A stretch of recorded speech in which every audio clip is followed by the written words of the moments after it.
ಅಖಿಲ ಭಾರತ ಸಾಹಿತ್ಯ ಸಮ್ಮೇಳನದ ಭಾಗವಾಗಿ ಹೊರಡುವ ಕನ್ನಡದ ರಥಕ್ಕೆ ಸೆಪ್ಟೆಂಬರ್ 22ರಂದು ಸಿದ್ದಾಪುರದಲ್ಲಿ ಚಾಲನೆ. ದಾಂಡೇಲಿಯಲ್ಲಿ ಕನ್ನಡ ಸಾಹಿತ್ಯ ಪರಿಷತ್ತಿನ ಜಿಲ್ಲಾಧ್ಯಕ್ಷರಾದ BN ವಾಸರೆ ಮಾಹಿತಿ.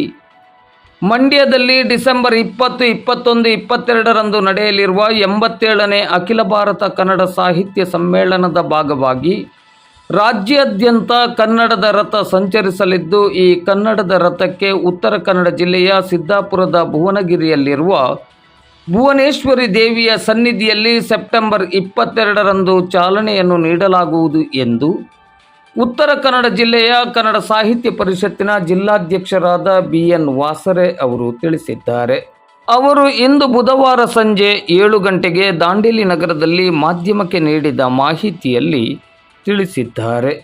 ಮಂಡ್ಯದಲ್ಲಿ ಡಿಸೆಂಬರ್ 20, 21, 22 3 ದಿನಗಳ ಕಾಲ ನಡೀತಾ ಇರುವ 87ನೇ ಅಖಿಲ ಭಾರತ ಸಾಹಿತ್ಯ ಸಮ್ಮೇಳನದ ಭಾಗವಾಗಿ ಇಡೀ ರಾಜ್ಯಾದ್ಯಂತ ಸಂಚರಿಸಲಿರುವ ಕನ್ನಡ ರಥಯಾತ್ರೆಗೆ ಉತ್ತರ ಕನ್ನಡ ಜಿಲ್ಲೆಯ ಸಿದ್ದಾಪುರ ತಾಲೂಕಿನಲ್ಲಿರುವ ಭುವನಗಿರಿಯಲ್ಲಿರುವ ಭುವನೇಶ್ವರಿ ದೇವಾಲಯದ ಸನ್ನಿಧಿಯಲ್ಲಿ ಸೆಪ್ಟೆಂಬರ್ 22ರಂದು ಚಾಲನೆಯನ್ನು ನೀಡಲಾಗ್ತಾ ಇದೆ. ನಾಡೋಜ ಡಾಕ್ಟರ್ ಮಹೇಶ್ ಜೋಶಿ ಅವರು ಕನ್ನಡ ಸಾಹಿತ್ಯ ಪರಿಷತ್ತಿನ ಅಧ್ಯಕ್ಷರಾದ ನಂತರದಲ್ಲಿ ಈ ಒಂದು ಹೊಸ ಪರಂಪರೆಗೆ ನಾಂದಿಯನ್ನು ಹಾಡಿದ್ದಾರೆ. ಕಳೆದ ವರ್ಷ ಹಾವೇರಿಯಲ್ಲಿ ನಡೆದಂತಹ ಅಖಿಲ ಭಾರತ ಸಾಹಿತ್ಯ ಸಮ್ಮೇಳನದ ಸಂದರ್ಭದಲ್ಲಿಯೂ ಕೂಡ ಈ ಕನ್ನಡ ರಥ ಸಿದ್ದಾಪುರದ ಭುವನಗಿರಿಯಿಂದನೇ ಆರಂಭಗೊಂಡಿತ್ತು. ಈ ವರ್ಷ ಕೂಡ ಅದನ್ನು ಮುಂದುವರಿಸಲಾಗ್ತಾ ಇದೆ. ಡಿಸೆಂಬರ್ 22ರಂದು 11 ಗಂಟೆಗೆ ಇದಕ್ಕೆ ನಮ್ಮ ಜಿಲ್ಲೆಯ ಉಸ್ತುವಾರಿ ಸಚಿವರಾದ ಮಂಕಾಳ ವೈದ್ಯರವರು ಚಾಲನೆಯನ್ನು ನೀಡಿದ್ದಾರೆ.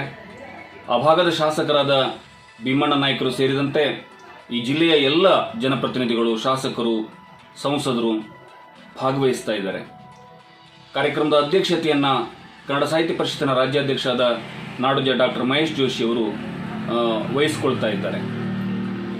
ಇಡೀ ನಾಡಿನಲ್ಲಿ ಭುವನೇಶ್ವರಿ ದೇವಿಯ ಒಂದು ದೇಗುಲ ಇದೆ ಅಂತ ಹೇಳಿದ್ರೆ ಅದು ಉತ್ತರ ಕನ್ನಡ ಜಿಲ್ಲೆಯ ಸಿದ್ದಾಪುರ ತಾಲೂಕಿನ ಭುವನಗಿರಿಯಲ್ಲಿರುವ ಭುವನೇಶ್ವರಿ ದೇವಾಲಯ ಮಾತ್ರ. ಈ ಹೆಗ್ಗಳಿಕೆಯನ್ನು ಹೊಂದಿರುವ ಉತ್ತರ ಕನ್ನಡ ಜಿಲ್ಲೆಯ ಸಿದ್ದಾಪುರದಿಂದಲೇ ರಾಜ್ಯ ಮಟ್ಟದ ಈ ಕನ್ನಡದ ರಥ ಚಾಲನೆಗೊಳ್ತಾ ಇರುವುದು, ಉದ್ಘಾಟನೆಗೊಳ್ತಾ ಇರುವುದು ನಿಜಕ್ಕೂ ನಮಗೆ ಅಭಿಮಾನದ ಸಂಗತಿ. ಇಂತಹ ಕಾರ್ಯಕ್ರಮದಲ್ಲಿ ಇಡೀ ಜಿಲ್ಲೆಯ ಎಲ್ಲ ಹಿರಿಕಿರಿಯ ಸಾಹಿತಿಗಳು, ಕನ್ನಡ ಪರ ಸಂಘಟನೆಯ ಪದಾಧಿಕಾರಿಗಳು, ಹೋರಾಟಗಾರರು, ಸಹೃದಯಿಗಳು, ಎಲ್ಲ ಕನ್ನಡದ ಮನಸ್ಸುಗಳು ಭಾಗವಹಿಸಬೇಕು ಅನ್ನೋದು ನಮ್ಮ ಕೋರಿಕೆ. ಇದರ ಜೊತೆಗೆ ಸೆಪ್ಟೆಂಬರ್ 22ಕ್ಕೆ ಸಿದ್ದಾಪುರದಿಂದ ಆರಂಭಗೊಂಡ ಈ ರಥ ಅದೇ ದಿನ ಹೊನ್ನಾವರಕ್ಕೆ ಹೋಗಿ ಮಧ್ಯಾಹ್ನ, ನಂತರ ಸಂಜೆ ಕುಮಟಾಕ್ಕೆ ಸಂಚರಿಸಿ ಅಲ್ಲಿ ವಾಸ್ತವ್ಯವನ್ನು ಉಳಿದು ಮರುದಿನ ಸೆಪ್ಟೆಂಬರ್ 23ಕ್ಕೆ ಅಂಕೋಲ ಮತ್ತು ಕಾರವಾರದ ತಾಲೂಕುಗಳಿಗೆ ಸಂಚರಿಸಿ ಅಲ್ಲಿಂದ ಗೋವಾದ ಗಡಿ ಭಾಗವಾದ ಕಾಣ್ಕೋಣವರೆಗೂ ಕೂಡ ಆ ರಥ ಸಂಚರಿಸಲಾಗಿದೆ.